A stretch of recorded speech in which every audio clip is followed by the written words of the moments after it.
समन्ता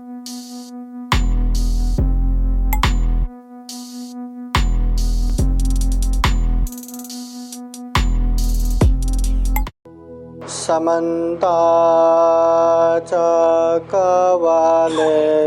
अत्रा गच्छन्तु देवता सदामं मुनिराजस्य शृण्वन्तु साकमोक्षदं धम्मश्रवणकालो अयं भदन्तः धम्मश्रवणकालो अयं भदन्तः धम्मश्रवणकालो अयं भदन्तः नमो तस्सै भगवतो अरहतो सम्मा सम्बुद्दस्सै नमो तस्सै भगवतो अरहतो सम्मा सम्बुद्दस्सै नमो तस्सै भगवतो अरहतो सम्मा सम्बुद्दस्सै पुत्रमते धनमते इति बालो विहन्यते अथा हि आत्मनो नाते कुतो पुत्रा कुतो धनं मन साधु साधु साधु। महाकारुणिक तथागत भगवान बुद्ध को त्रिवार वंदना। महाकारुणिक तथागत बुद्ध द्वारा देशित सुआख्यात धम्म को त्रिवार वंदना। महाकारुणिक तथागत बुद्ध के आर्य श्रावक संघ को त्रिवार वंदना। परम पूजनीय बोधिसत्व डॉक्टर बाबा साहब अम्बेडकर आज विशेषतः सुपुत्र सचित उपासक के जन्मदिन के उपलक्ष्य में पूजनीय उपस्थित भिक्षु संघ में पूजनीय भिक्षु अनिरुद्ध थेरो, पूजनीय भिक्षु सुभद्र बोधि थेरो बंटी जी, पूजनीय भिक्षु धम्मानंद और जो जा चुके हैं पूजनीय भिक्षु यशोदीप नागसेन भंते प्रमुख यहाँ उपस्थित संपूर्ण श्रद्धा संपन्न बुद्धि संपन्न उपासक उपासिकाएं आज विशेषतः जन्मदिन के उपलक्ष्य में छोटे जो सुपुत्र है अमूल के सुपुत्र सचित का जन्म दिवस है वह दिवस है। सर्वप्रथम बुद्ध धम्म संघ के अनंत अनंत गुण धम्म और आशीर्वाद के अनुभव से सचित के जीवन में हमेशा सुख रहे, शांति रहे, मंगल रहे, कल्याण रहे। जीवन में अच्छे से अच्छे पुण्य धम्म करते करते ये दुर्लभ जीवन, यह अमूल्य जीवन, ये सर्वश्रेष्ठ जीवन सफल बना सके, सार्थक बना सके, ऐसे कामना करते हैं, आशीर्वाद देते हैं और जन्मदिन का खूब खूब अभिनंदन प्रकट करते हैं। एक फूल दीजिए, माला माला इधर आ बेटा।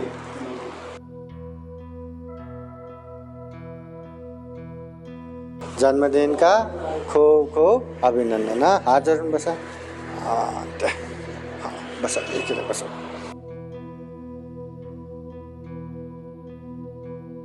अभी जन्मदिन के उपलक्ष्य में पूजनीय भिक्षु संघ बुला के हमने संघ भोजन दान दिया। उसके बाद बुद्ध धम्म संघ के शरण में जाके 5 शील हमेशा पालन करेंगे करके पंचशील प्रार्थना किया।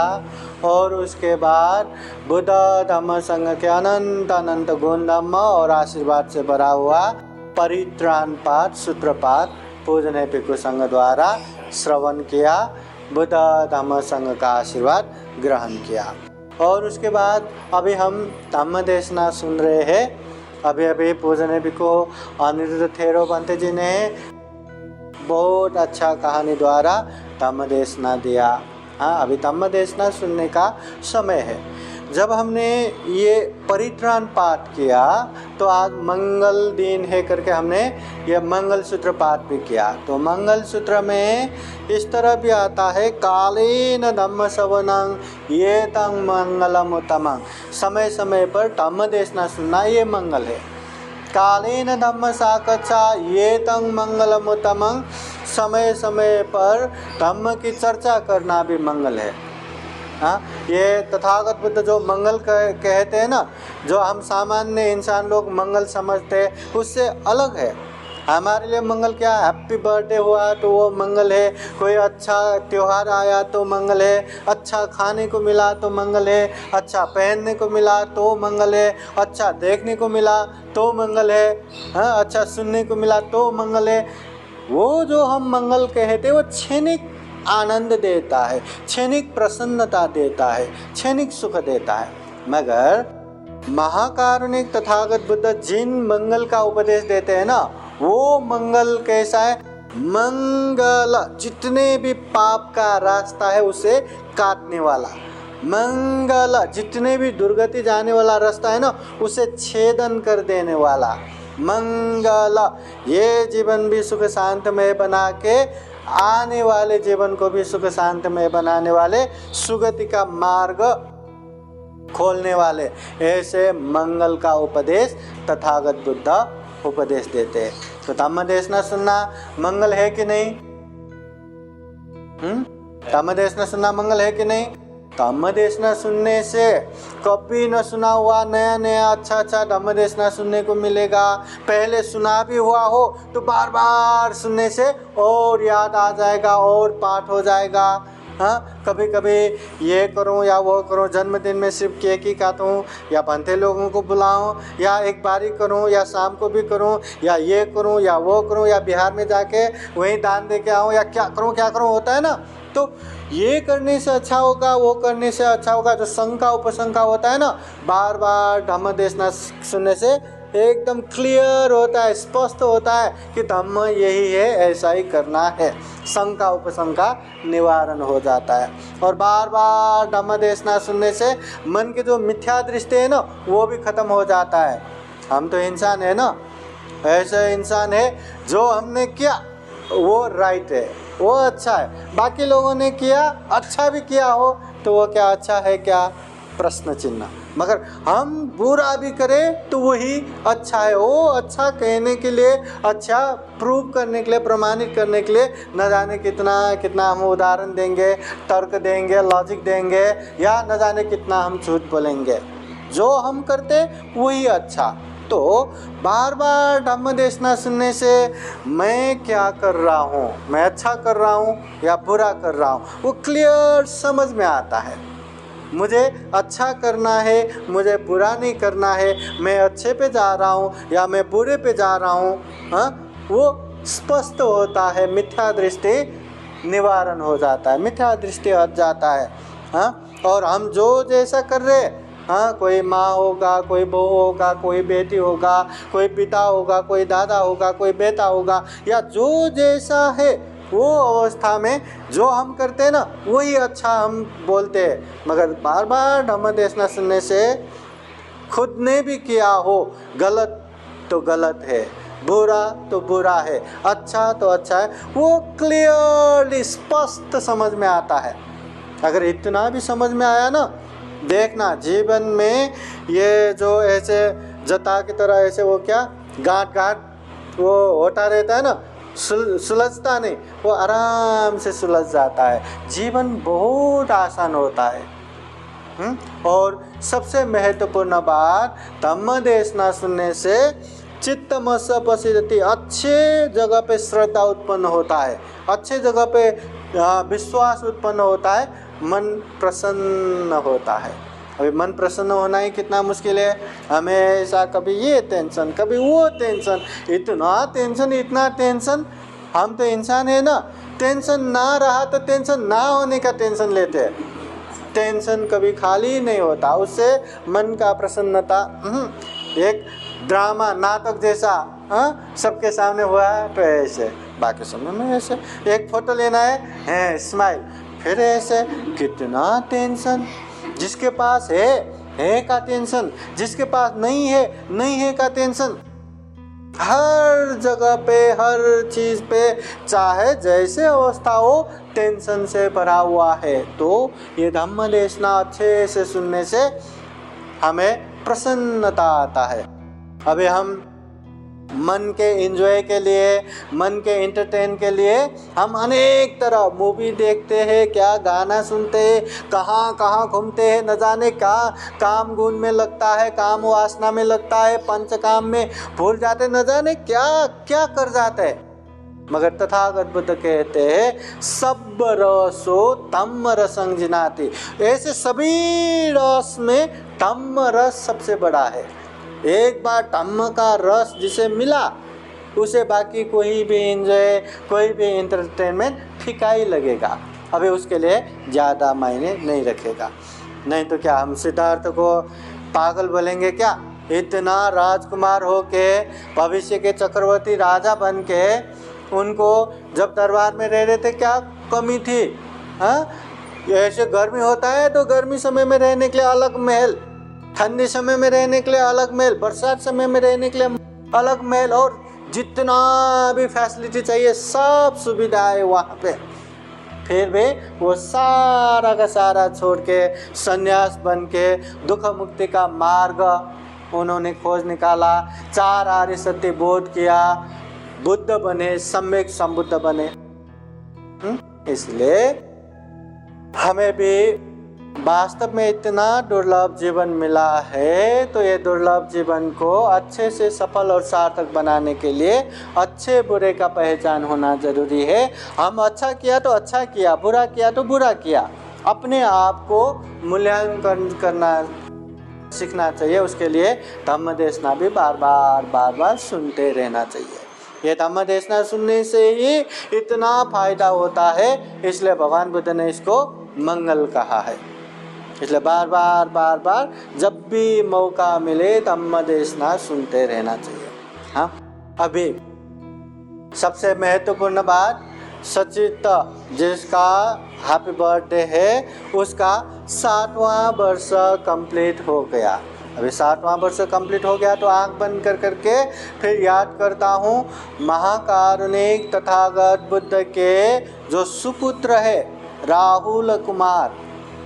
वो राहुल कुमार भी 60 वर्ष के उम्र में ही प्रज्ञा ग्रहण किया था। जब बुद्ध बन के सबसे पहले कपिलवस्तु नगर में गए, मतलब बुद्ध बन के 1 साल बाद, ये बैसाख पूर्णिमा को बुद्ध बने, अगले बैसाख पूर्णिमा को तथागत बुद्ध कपिलवस्तु पहुँचे थे। वहाँ पहुँचने के बाद उनके माता पिता अनेक साक्ष्यों के लिए बुद्ध का धम्म देशना खूब सार्थक हुआ। बहुत लोगों ने ज्ञान प्राप्त भी किया। बुद्ध कपिलवस्तु पहुँच के 3 दिन हुआ था, तब नंद उनके भाई, मतलब प्रजापति गौतम के सुपुत्र नंद कुमार का शादी था जनपद कल्याणी के साथ। तो बुद्ध गए भोजन के लिए दरबार में, और भोजन के बाद अपना पात्र नंद के हाथ में देता है। तो बुद्ध का पात्र आप ले लो भी नहीं कह सकता, तो छोड़ने के लिए बाहर तक गया। बुद्ध ने वहाँ भी नहीं लिया, लगा नीचे, अभी नीचे तक लेगा, वहाँ तक गया, वहाँ भी नहीं लिया, लगा द्वार तक जाएंगे, वहाँ लेगा, वहाँ भी नहीं लिया। बुद्ध चलते रहे बिहार के तरफ, और नंद कुमार, उसका शादी है, बुद्ध के पात्र लेके उसके पीछे चल रहे हैं। अभी क्या करे, बुद्ध के प्रति अभी वो जो रेस्पेक्ट है, सम्मान है, तो बुद्ध को पात्र भी ले लो नहीं बोल सका, तो पीछे वहाँ जनपद कल्याणी बुद्ध के पीछे जाके, अरे कहाँ जा रहे हो, कहाँ, जल्दी वापस आओ करके बोला। तो वो देख के अभी क्या करूं, पीछे गया, बिहार पहुंच गया। बिहार पहुंचने के बाद वो नंद को अचानक से बुद्ध ने कहा, हे नंद, क्या प्रवजित हो गए? अब बुद्ध के प्रति इतना वो रेस्पेक्ट, इतना सम्मान, ना ही नहीं बोल पाया, मुंह से आया, हाँ पंडित जी ठीक है, तो उसको प्रवजित बना दिया। अभी कहाँ मन लगना प्रवजित में, हाँ, वो तो उसका तो शादी होने वाला था।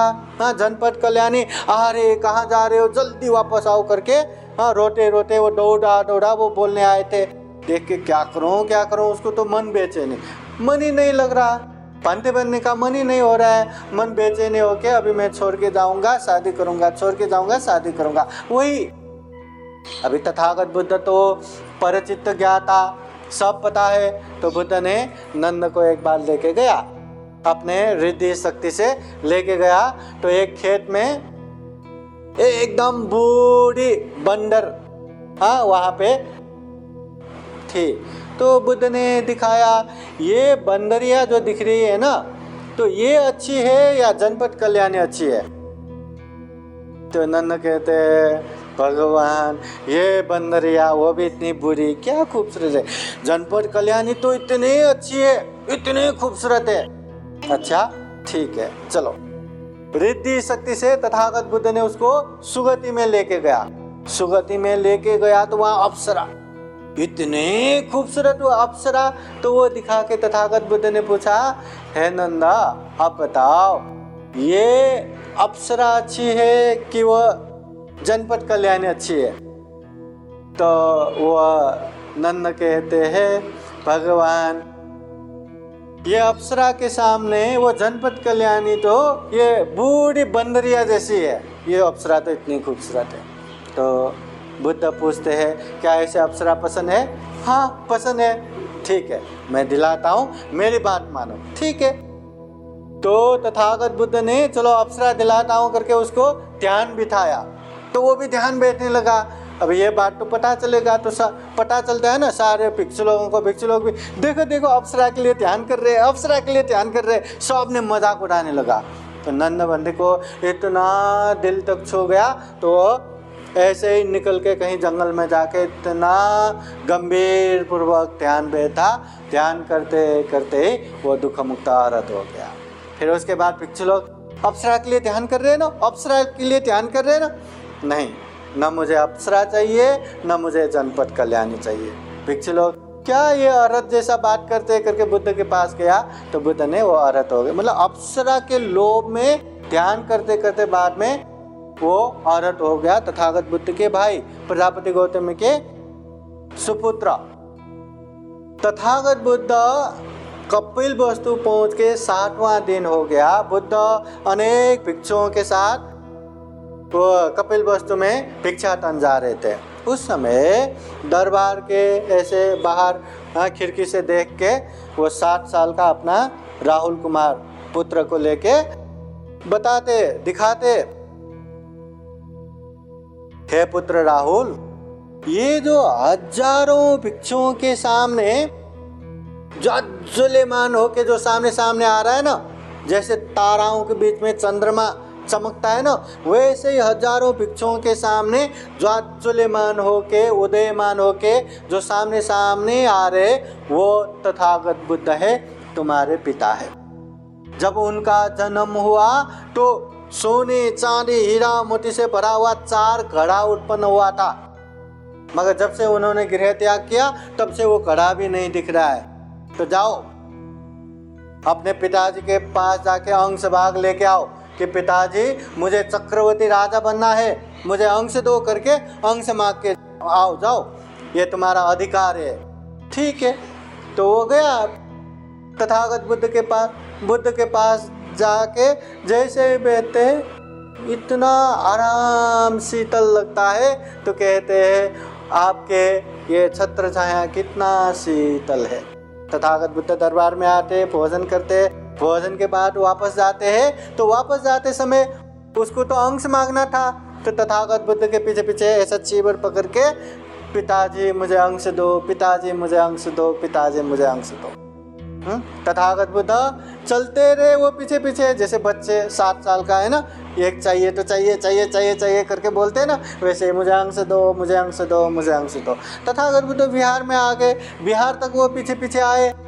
तो तथागत बुद्ध ने अपने पुत्र को देख के, मेरे पुत्र को ये जाल जंजाल में फंसने वाले धन संपत्ति का क्या काम, मैंने जो संबोधि ज्ञान प्राप्त किया या मैंने जो दुर्लभ धन प्राप्त किया, वही मैं अंश भाग अपने पुत्र को दूंगा।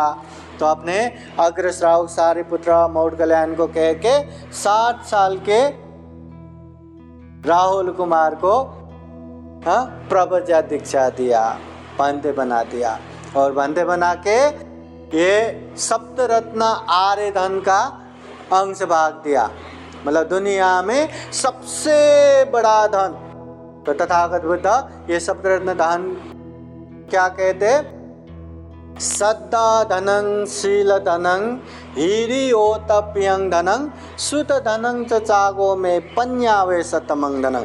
श्रद्धा धन, शील धन, हीरि अर्थात लज्जा धन, ओतप्य अर्थात पय धन, श्रुत या बहुश्रुत धन, त्याग धन, प्रज्ञा धन, ये 7 धन सप्तरत्न धन का अंश भाग देके उनको प्रवचित किया।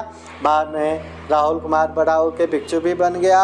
अच्छे से विनय पालन करने में सबसे उच्च मतलब अग्रस्थान ये राहुल कुमार। तो अच्छे से विनय, अच्छे से शील पालन करके बाद में वो दुख मुक्त औरत भी हो गया ये राहुल कुमार, तथागत बुद्ध के सुपुत्र, जो 60 साल की उम्र में ही प्रवचित हुआ था, बंदे बना था। वैसे ही बुद्ध शासन में और एक नाम बहुत आता है उपासिकाओं में। महाउपासिका कौन? भगवान बुद्ध के समय में महाउपासिका विशाखा, जिन्होंने 9 करोड़ का अपना गहना महालता प्रसादन बेच के या उसके पैसे से बिहार बना के, बिहार में भव्य दिव्य बिहार निर्माण करके बुद्ध प्रमुख भिक्षु संघ को दान दिया। उन समय में 27 करोड़ धन खर्चा करके बिहार दान दिया था और जीवन भर दान पुण्य करता रहा। ये विशाखा उपासिका भी मात्र 60 साल के उम्र में अपने पिताजी के वहाँ भगवान बुद्ध आए। भगवान बुद्ध का उपदेश सुन के धर्म चक्षु प्राप्त किया था, दुख मुक्ति का पहला मार्ग फल श्रोतापति फल प्राप्त किया था 7 साल की उम्र में विशाखा ने। बाद में उसकी शादी हो गया तो अबौद्ध कुल में न बुद्ध को मानते थे, न भिक्षुओं को मानते थे, न किसी को दान ही देते थे। ऐसे जगह पे शादी होने के बाद भी अपने शील, अपने गुण, अपने प्रताप से पूरा सबको बौद्धमय बनाया। उनके ससुर मृगार सेठ को बुद्ध का उपदेश सुना के ज्ञान प्राप्त करवाया। वो ससुर भी विशाखा के पैर पड़ के कि मुझे जन्म देने वाला माता एक और तो अच्छे धम्म में दीक्षा देने वाला माता तुम, आज से तुम मेरे माँ समान हो करके कहा था। इसलिए विशाखा को मृगार माता भी कहते हैं। तो ये विशाखा भी सिर्फ और सिर्फ 7 साल की उम्र में ही श्रोतापति फल प्राप्त किया था। वैसा ही एक पंडित श्रामणेर का भी आता है। श्रावस्ती नगर में बहुत ही धनाढ्य सेठ के एकलौते पुत्र, जो 7 साल की उम्र में उनके घर में सारे पुत्र बनते भिक्षा के लिए, भोजन के लिए आए, तो उनको देख के छोटे से बालक पांते को देख देख के इतना मतलब आकर्षित हो गया कि पिताजी मैं भी पांते बनना चाहता हूँ। 7 साल के बच्चे और श्रद्धावान उपासक है तो बनना चाहते हो, सही में बनना चाहते हो, बनो। 7 साल के उम्र में प्रवचित बना। 7 दिन प्रवचित होके 7 दिन होने के बाद सारिपुत्र भंते के साथ घूमते घूमते उन्होंने अनेक दृश्य देखा। जैसे खेतों में काम करने वाला किसान न बड़े बड़े नदी से नहर बना के ये पानी जहाँ जहाँ चाहिए वहाँ वहाँ लेके जा रहा था।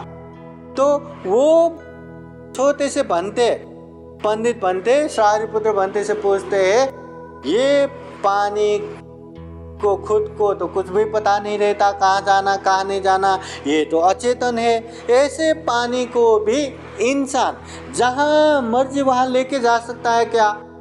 सारे पुत्र बनते पूछते हैं, तुमने देखा ना, लेके गया ना? हाँ, तो लेके जा सकता है। तो सोचते हैं अगर ये अचेतन पानी को इंसान जहाँ मर्जी वहाँ लेके जा सकते हैं, तो ये चंचल मन को एकाग्र नहीं कर सकता क्या? चंचल मन को बस में नहीं रख सकता क्या? तो ऐसे ही जाते जाते एक बढ़ई वो काठ का काम करने वाले, लकड़ी का काम करने वाले, वो अपने मर्जी से क्या क्या का कुर्सी टेबल जो मर्जी रथ चक्का ऐसा बना रहा था वो देखा। फिर और एक बार तो वो जो टेढ़ा मेरा लकड़ी है ना उसको भी तपा तपा के सीधा सीधा बना के बांध बना रहा था। हाँ, तो ये देख के अगर टेढ़ा मेरा लकड़ी को धनुष बांध बनाने वाले सीधा बना के अपने मर्जी से बांध बना सकते हैं, ये ऐसे गोल मोल लकड़ी को काट काट के एक बढ़े अपने मर्जी से क्या क्या डिजाइन का ये काट का कुर्सी हो टेबल हो रथ हो ऐसे बना सकते हैं। एक खेत में काम करने वाला इंसान नदी बड़े बड़े नदी से जहाँ मर्जी वहाँ पानी लेके जा सकते हैं। तो क्या हम अपने मन को बस में नहीं कर सकता क्या हम मन को संयमित नहीं कर सकता क्या? तो ऐसे एकदम वैराग्य उत्पन्न होके बिहार में आके ध्यान करते करते बैठते हैं, एकदम आलम्बन हो जाता है। फिर तथागत बुद्ध के उपदेश याद कर करके वो भी दुख मुक्त अरहत हो जाता है 8वें दिन में। मतलब 60 साल की उम्र में प्रवचित होता है और दुख मुक्त भी होता है ये पंडित सामनेरा। इसलिए बौद्ध जगत में ये 60 साल ये भी महत्वपूर्ण रूप में आता है। अगर कोई कुलपुत्र उपासक को प्रवचित होना है तो वो 7 साल होना चाहिए, कम से कम 7 साल से ऊपर कितना भी हो वो बन सकता है, मगर 7 साल से नीचे वाले को बनते नहीं बनाते। हाँ, तो ये हमारा बौद्ध विनय है। तो आज विशेष तो जन्मदिन भी है। जन्मदिन के समय में हमेशा एक चीज ये भी याद रखना है, तथागत बुद्ध ने जब 4 आर्य सत्य ज्ञान प्राप्त किया, पहला आर्य सत्य ही दुख आर्य सत्य। दुख आर्य सत्य में तथागत बुद्ध ने अनेक दुख के विषय में बताया। जाति भी दुखा, जरा भी दुखा, व्याधि भी दुखो, मरणम भी दुखं, अप्यहि संपयोगो दुखो, पियहि विपयोगो दुखो, यम पिच्छं नलवती तम भी दुखं। जन्म होना दुख, बुढ़ापा आना दुख, बीमार पड़ना दुख, मृत्यु होना दुख, प्रिय से बिछोड़ होना दुख, अप्रिय से संयोग होना दुख, जो इच्छा करते हैं वो पूरा न होना दुख। संक्षिप्त में ये 5 स्कंद रूपी शरीर धारण करना ही दुख करके तथागत बुद्ध ने दुख के विषय में बताया है। तो इतने सारे दुख में पहला दुख ही क्या आता है? जाति पे दुख, जन्म होना दुख है। जन्म होना दुख है ना, तो जन्म होना दुख है तो हम ये जन्म दिवस हैप्पी बर्थडे करके क्यों मनाते हैं? वाढदिवसाला खुशी आली कशाला? खुशी क्यों? अगर जन्म होना ही दुख है, जन्म होने की वजह से ही बीमार रोग अनेक दुख आता है, तो जन्मदिन तो शोक दिवस के रूप में मनाना चाहिए ना, काला दिन के रूप में। अरे आज के दिन मेरा जन्म हुआ इसलिए दुख हुआ करके एकदम दुखी होना चाहिए ना। पर हैप्पी बर्थडे क्यों? क्योंकि जन्म होना अपने कर्म की वजह से होता है। एक दूसरा, ये जो जन्म मिला है ये छोटे मोटे अनेक प्राणी सर का नहीं है, ये मनुष्य जीवन है, प्राणी मात्र में सर्वश्रेष्ठ जीवन है। हम में चिंतन मनन शक्ति है, विवेक बुद्धि है, प्रज्ञा है, इतना सर्वश्रेष्ठ जीवन मिला है यह मनुष्य जीवन। इसलिए इसको हम खुशहाली के रूप में मनाते हैं। अगर हम चाहे, हम इंसान चाहे दुनिया में किसी को भी दुख न पहुंचाते हुए निर्दोष जीवन जी सकते हैं। इंसान छोड़ के कोई भी प्राणी इस तरह नहीं जी सकते, पता है कि नहीं? अगर इंसान चाहे तो सुगति जाना तो बहुत आसान बात है। हाँ, वो सुगति लोग, ब्रह्म लोग, वहाँ से भी बढ़कर अगर हम चाहे तो दुख मुक्त मार्ग फल में पहुँच सकते हैं। श्रोतापति, सकितागामी, अनागामी, अरहत, ऐसे मार्ग फल में या दुख मुक्त इंसान छोड़ के बाकी कोई भी पशु पंछी जीव जंतु नहीं हो सकता, देवलोक में जाके भी नहीं हो सकता। इसलिए इतना दुर्लभ जीवन मिला है, इसलिए हम इसको याद करके खुशी के रूप में मनाते हैं। तो जो कोई भी जब कभी भी ये जन्मदिन मनाते हैं तो ये भी याद रखना है कि आज तक हमने कैसे जिया, अच्छा करके जिया या बुरा करके जिया। जितना अच्छा करेंगे उतना अच्छा परिणाम आएगा, जितना ज़्यादा बुरा करेंगे उतना ज़्यादा दुख आएगा। इसलिए अच्छा किया तो याद करना अच्छा कर रहे और अच्छा करते जाना है, बुरा किया तो याद करना बुरा कर रहे अभी इसको बंद करना है। हाँ, ये भी हमेशा याद करना है। इसलिए आज विशेषतः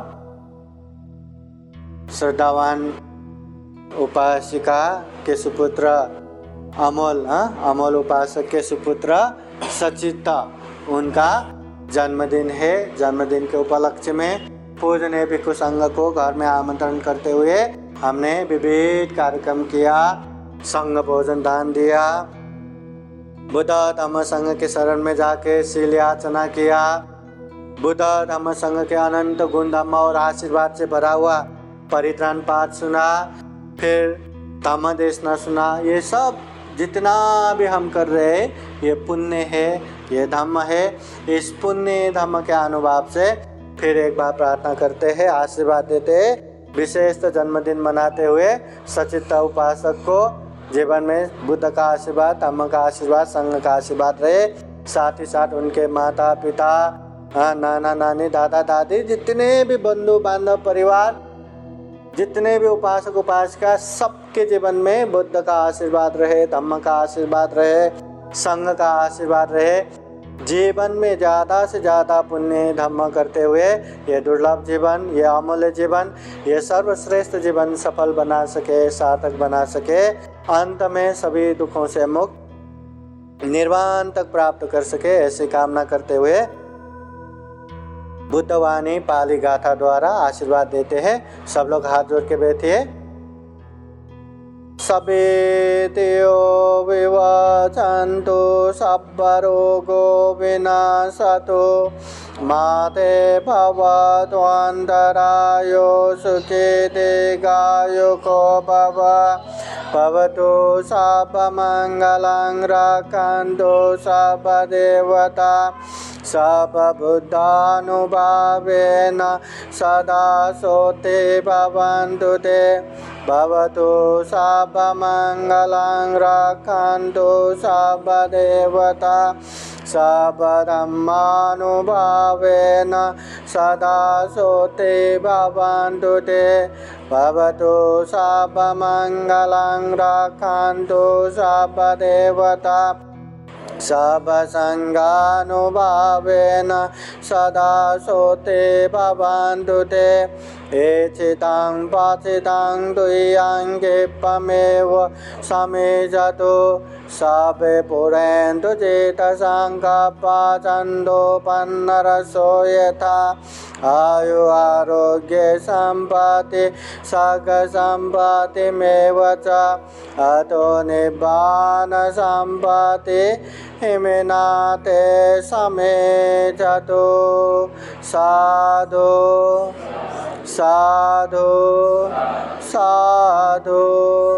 बुद्धं नमामि, धम्मं नमामि, संघं नमामि, अहं वन्दामि सर्वदा। साधु साधु साधु। बुद्धं नमामि, बुद्ध को नमन करता हूँ। धम्मं नमामि, धम्म को नमन करता हूँ। संघं नमामि, संघ को नमन करता हूँ।